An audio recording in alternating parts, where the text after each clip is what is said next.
Hey Virgo, this is Jov. Welcome back sa ating channel. By the way, Virgo, this is your weekly Gabay Tarot reading, February 22 to 28, 2026. Yes, this is your second video reading.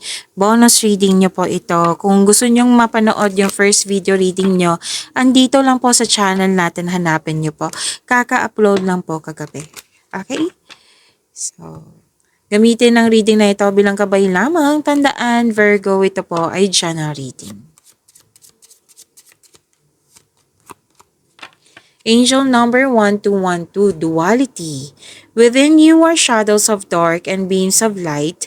The divine is reminding you to embrace the duality that is your individual spark. The spark is being ignited and is ready to illuminate the path ahead. To attract more blessings, let us say the power of affirmation. Let us say, I fully embrace who I am and allow change where it is needed. I trust the duality within me. So magtiwala. Magtiwala kayo sa inyong sarili, makinig sa inyong sarili. Makinig din sa inyong intuition kung maaari po. Okay? Tapos i-embrace nyo po yung changes na mangyayari po. So this is angel number 1212, Virgo, claim nyo po.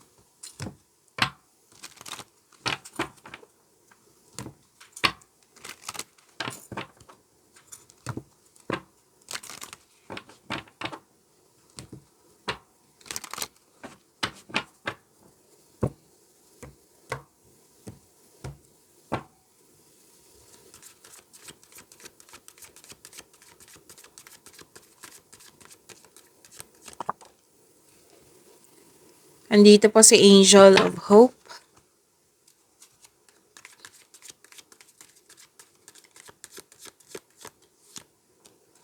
Andito din po si Angel of Reflection.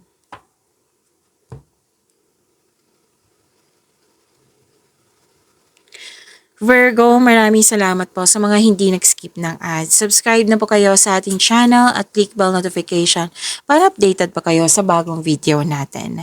Para sa mga gustong magpa-reading po, comment po kayo ng personal reading and check my reply sa comment section.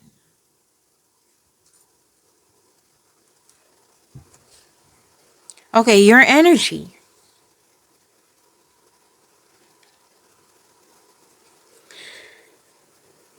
Okay. May pag-asa kang madama, maging positibo po at gumawa ng paraan. So this card offers hope and guidance. Kung nahihirapan ka ngayon, have faith that your luck is about to change for the better. Maaari din inspired kayo sa pag-create ng beauty and style in your home. And sinabi ng card dito na huwag kayong mawalan ng pag-asa kasi sinabi naman po ng card nyo na all your dreams are coming true. Nakita ko rin dito na you're healing from the past and feeling hopeful for the future. Virgo.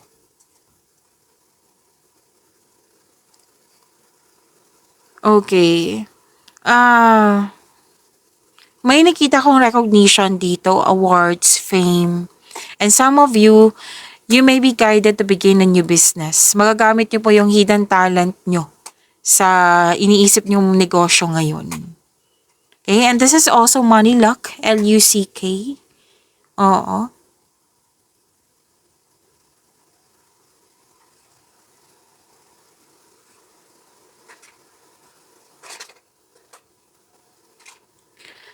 At maraming mga tao na takot mag-isa. Again, maraming tao na takot mag-isa. Baliktad naman ito sa'yo. Naglaan ka ng oras para ikaw ay makapag-isip na mag-isa. So, searching. Oo, you can restore your energy by spending time with yourself. Para sa pagbalik mo, you will feel your energy restored.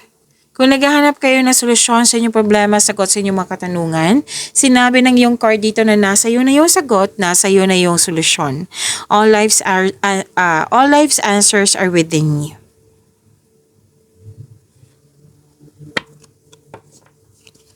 Okay, to attract more blessings, let us say the power affirmation. Let us say, kasi dito po si Angel of Hope. Let us say, ako ay inspirado at nasiyahan. And andito po si Angel of Reflection. Let us say, lumilikha ako ng puwang upang matuto ng higit patungkol sa aking sarili at sa aking spiritual na landas.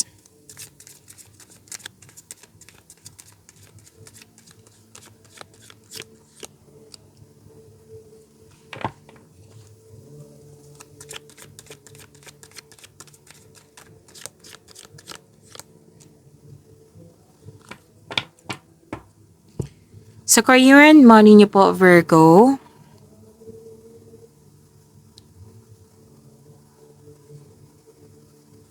okay, may sabi po dito na may dumating na opportunity sa iyo or project at sinabi ng card na kailangan niyo pong i-increase yung confidence niyo. Okay? Bigyan niyo po ng konkretong plano para magkaroon siya ng positive outcome. Kasi kung magkakaroon siya ng positive outcome, magkakaroon po ng recognition. Kung magkakaroon ng recognition, dadagsa po yung opportunity sa iyo. Kasi this is for me this is answered prayer na kailangan bigyan ng aksyon para maisakatuparan ito. Itong opportunity na ito ay may increase yung prosperity sa iyo. Kaya huwag mong palampasin ang pagkakataon na ito, Virgo. Posibleng dagdag trabaho to or dagdag kaalaman po. Basta increase confidence po. Okay? May offer na negosyo. Some of you mag-start ng to own na business. Yan.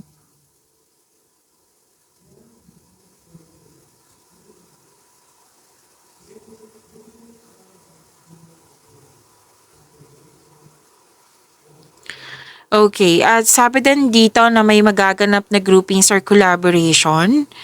At itong mga taong ito, itong grupo ng tao na ito, ay very supportive sa'yo. Yes, paano din pamilya mo to? Kung sino man to na grupo ng tao. At nakikita ko rin dito na may outing, may group activities, and this is also means a stress reliever sa'yo. May celebration po. Yes, may celebration, may togetherness.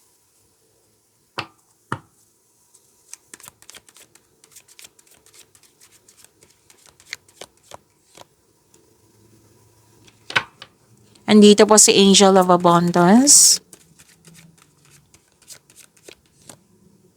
Okay, Angel of Abundance.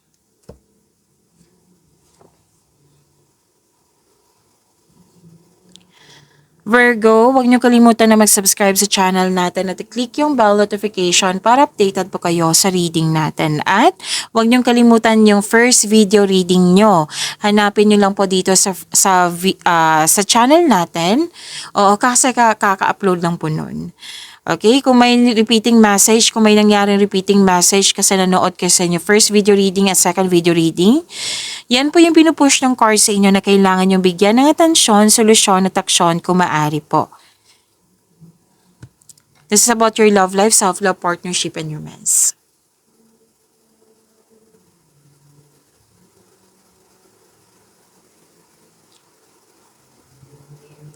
Okay, so sa mga single, ang advice po dito, allow yourself to receive love and acknowledge that you can attract romance by loving yourself first. So kung hanap mo green flag, dapat magsimula ito sa atin by loving ourselves first. And this is also fertility. Yes, may buntis, mabubuntis. Kung ayaw niyo mabuntis, then use protection kung pwede sa'yo, kung okay sa'yo. And remember to practice self-love. Yes, sabi ng iyong card. To attract more blessings, let us say the power of affirmation. Let us say, kasi andito po si Angel of Abundance. Let us say, ako ay sagana at payapa sa aking sarili. Again, ako ay sagana at payapa sa aking sarili.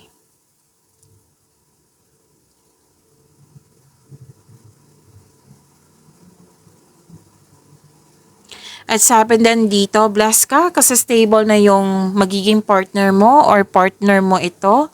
Emotional intelligent, marunong magbalanse sa kanyang emotion.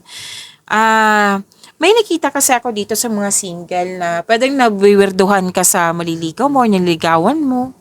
Oo. Pero once makuha mo ang loob niya, yes, may deep love ito. May potential for deep love. And sabi ng card niyo po dito sa mga buhay mag-asawa, sa mga relasyon, iparamdam mo sa kanya na may malasakit ka, supportive ka sa inyong relasyon. Kasi I think this is this person is asking for your time. Okay? Pag-imani niyo po yung blessings sa binigay sa inyo. Virgo, see you tomorrow. Maraming salamat po.